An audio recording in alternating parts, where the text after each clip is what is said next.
ahli muda gesa pimpinan parti untuk ganti kepimpinan. Seorang ahli parti muda menggesa pimpinan parti bagi menggantikan kepimpinan sedia ada. Gesaan itu hadir selepas siri kekalahan muda dalam pilihan raya bermula dengan pilihan raya negeri Johor 2022, pilihan raya umum ke-15 dan pilihan raya negeri yang berakhir baru-baru ini. Seorang ahli parti muda menggesa pimpinan parti bagi menggantikan kepimpinan sedia ada. Gesaan itu hadir setelah siri kekalahan muda dalam pilihan raya bermula dengan Johor, PRU dan pilihan raya negeri yang berakhir baru-baru ini. Daniel Jafri menegaskan bahawa ahli jawatankuasa eksekutif pusat JKEP lantikan muda gagal dan hanya menjadikan parti mereka regresif. Dia juga mendakwa pendirian dan keputusan muda tidak ditentukan secara telus dan dibuat tanpa mengambil kira pandangan atau pelibatan akar umbi. Pelantikan JKEP tanpa pemilihan parti yang diamalkan kini tidak menghormati hak demokratik ahli dan tidak sejajar dengan asas perhubungan muda, iaitu perwakilan demokratik. Oleh itu, pemilihan parti ini perlu dijalankan bagi memastikan kepimpinan muda yang berwibawa dan berintegriti dapat dipilih secara demokratik, katanya.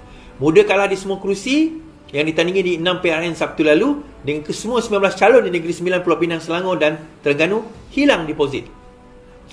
Dalam tempoh berkenaan tu saya kata itu, kalau tak hilang deposit tu pun dah kira cantik dah. Ni dah kira hilang deposit. Dalam tempoh berkenaan, calon tunggal parti itu di Terengganu, Ketua Penerangan Muda Lokman Long berkata dia akan meletak jawatan sekiranya kehilangan wang deposit untuk kerusi bandar. Pada pilihan raya Johor, hanya satu daripada 7 calon yang menang, iaitu Timbalan Presiden Muda Amira yang memenangi kerusi Puteri Wangsa. Pada PRU ke-15, Syed Saddiq mengekalkan kerusi di Muar, manakala 5 lagi calon tewas. Sementara itu, dalam satu langkah mengejutkan, Daniel menggesa parti itu memperbagi hubungan dengan Pakatan Harapan. Dia menyatakan bahawa muda harus menghentikan serangan terhadap kerajaan perpaduan dengan mengatakan bahawa PH harus dilihat sebagai sahabat dan bukannya musuh. Oktober lalu, muda menyertai parti raya dengan PH untuk PRU 15. Baik.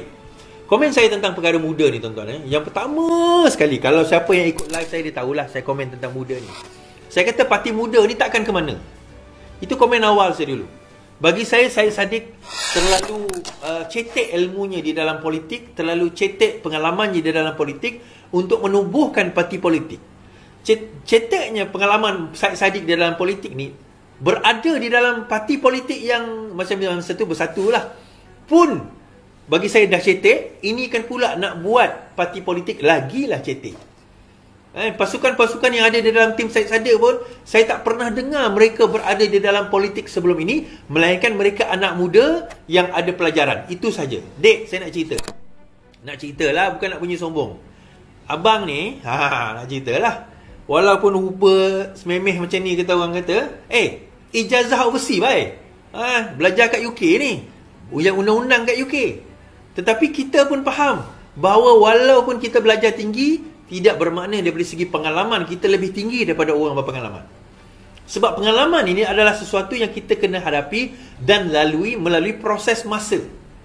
Apa yang Syed Saddiq dapat, macam mana dia boleh jadi Menteri Belia dan Sukan pada zaman Pakatan Harapan pemerintah?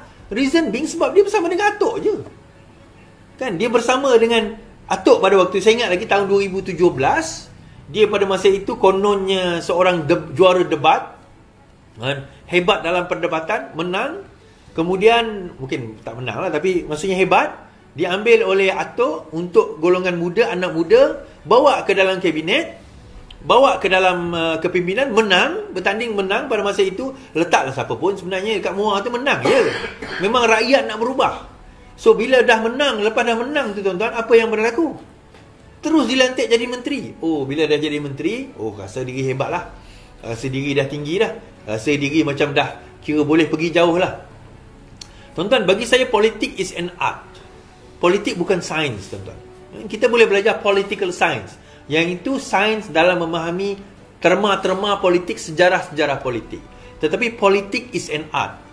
Politik ini bagaimana kita berinteraksi, memahami manusia. Saya berjumpa ramai orang dalam journey saya di 2 minggu ni. Berbagai jenis orang saya jumpa, kan? So daripada perjumpaan tersebut, dan sebelum ini pun kita tahu, saya kata, saya selalu cakap macam ni dengan jentera saya. Sebenarnya politik ni ialah pertama, kita kena faham, kita dalam politik ni, kita tak boleh puaskan hati semua orang.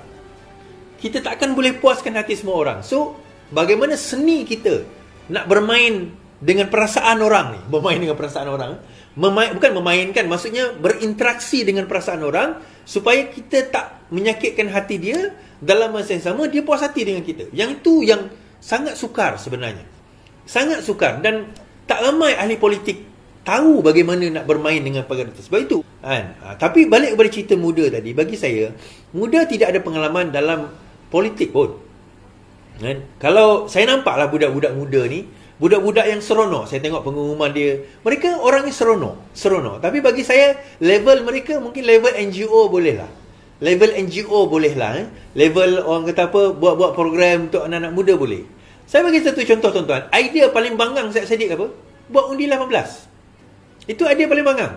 Akhirnya yang kena siapa? Kena kat kita. Kan? Kena kat kita. So akhirnya kita kata, balik kepada cerita Muda tadi, dia orang bolehlah kata seronok, nak berorganisasi, tak ada masalah. Nak berorganisasi tak ada masalah. Tetapi mereka sendiri tak memahami dinamika politik itu bagaimana. Cerita politik ni, tuan. Sebab itu ada orang datang jumpa saya, Iswandi, jom kita buat parti politik sendiri. Saya kata, kau ingat buat parti politik sendiri ni macam kau buat apa? Kota Canai ke? Macam kau nak buat pasukan bola sepak ke? Pasukan bola sepak pun dia ada dia punya kaedah dia. Kan? Bola sepak nak main petang-petang boleh lah. Kan? Tapi parti politik ni bukan semudah yang kita sangka. Ya, akhirnya kita kata dia bawa undi 18, yang kena pada siapa, tuan-tuan? Pada kita. Ya, untung dia kata, untung pada masa itu, kalau dia bersatu sekarang ini, untung pada dia lah. Tetapi akhirnya kita kata ruginya pada kita. Saya bagi contoh, tuan-tuan, dekat gurun. Kenapa undi muda tu pergi kepada PAS? Bukan sebab undi muda tu pergi kepada PAS sebab anak muda suka PAS, bukan. Ni saya cerita di Gurun, PRU 14, keputusan DUN Gurun, PH 10,000 undi, BN 5,000 undi, 5,000 plus, PH 10,000 plus. Masa itu PAS 5,000 je undi dia. Masuk PRU ke-15, PH 10,000 undi, BN 5,000 undi, kekal. Ni kita berdasarkan kepada pecahan DUN. Pihak PAS, PN pada masa itu, PAS 14,000 undi. Bermakna pertambahan undi baru, pertambahan undi muda, dia tak pergi kepada PH, dia tak pergi kepada UMNO, dia pergi kepada PN. Kenapa? Satu sebab paling utama, pada masa itu PRU 15, sebelum PRU 15 bersatu, PAS spend jutaan ringgit untuk TikTok dan social media yang lain. Satu video yang baru-baru ini, mereka spend 20,000 just to promote one video. Kalau tuan-tuan buka YouTube, tuan-tuan nampak iklan-iklan, apa orang kata, iklan-iklan Perikatan Nasional. Saya tengok malam tadi live saya sendiri. Sebelum start live saya, Perikatan Nasional dulu dia punya iklan.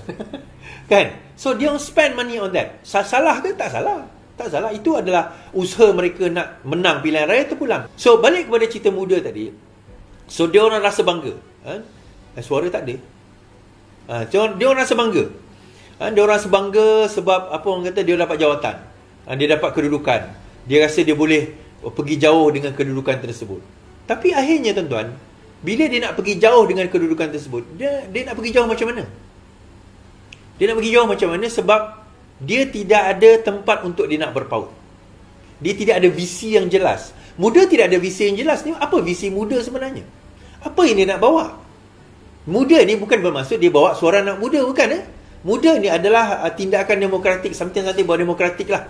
Saya pun tak faham apa visi muda. Kita faham macam contohnya amanah rahmatan lil alamin.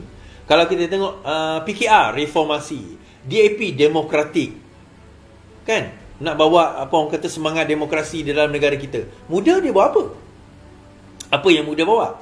So persoalan ini yang kita kena faham. Kemudian bila muda choose to pick a fight against Pakatan Harapan, muda nak lawan dengan Pakatan Harapan, tuan-tuan. Dan bukan setakat dia nak lawan perkataan, dia nak lawan mulut, dia lawan, dia letak calon. Saya bagi contoh, Zawawi, Ustaz Zawawi dekat Selangor. Kat mana? Saya tinggal dekat Selangor. Dia beza dengan PN berapa undi je? 1,000 lebih pergi kat muda. Akhirnya muda tu menyebabkan Ustaz Zawawi kalah dekat Selangor. PN menang. So daripada tersebut, kita persoalkan, adakah muda harus kekal bersama dengan kerajaan perpaduan atau tidak? Adakah muda harus kekal dengan kerajaan perpaduan atau tidak? Itu je soalan mudah kita. Soalan mudah kita, adakah muda harus kekal dengan kerajaan perpaduan? Ataupun muda kena keluar daripada kerajaan perpaduan? Ataupun mungkin kerajaan perpaduan kena revise balik? Kena revise balik kedudukan muda di dalam kerajaan perpaduan. Mungkin jumpa muda kata, boleh tak undur dengan secara hormatnya? Kita nak tengok Syed Saddiq melenting macam mana. Tuan-tuan, ujungnya kita kata Syed Saddiq letak calon tu, hilang deposit, semua hilang deposit. Ambil lah satu calon 10,000 lah dia spend. Mustahil lah 10,000. Deposit 7,000, untuk DUN deposit 7,000. Ambil lah PBT semua 10,000 lah. Ada berapa calon? Ambil lah dia dalam 10-15 calon, 150,000 kena spend. Itu baru dia deposit. Itu baru deposit. Kita belum cerita lagi setiap calon tu berapa dana, berapa duit dia nak kena keluarkan untuk nak pilihan raya, berapa juta dia spend. Okey lah, tak ambil juta, ratus ribu. Dia dapat duit daripada mana? Kita tanya, dia dapat duit daripada mana? Kan? Oh, tak salah Is, kita dapat duit. Dapat duit daripada mana? Tak salah. Oh, tak salah. Tak, memang saya kata tak salah. Tak ada masalah pun dia dapat duit daripada mana.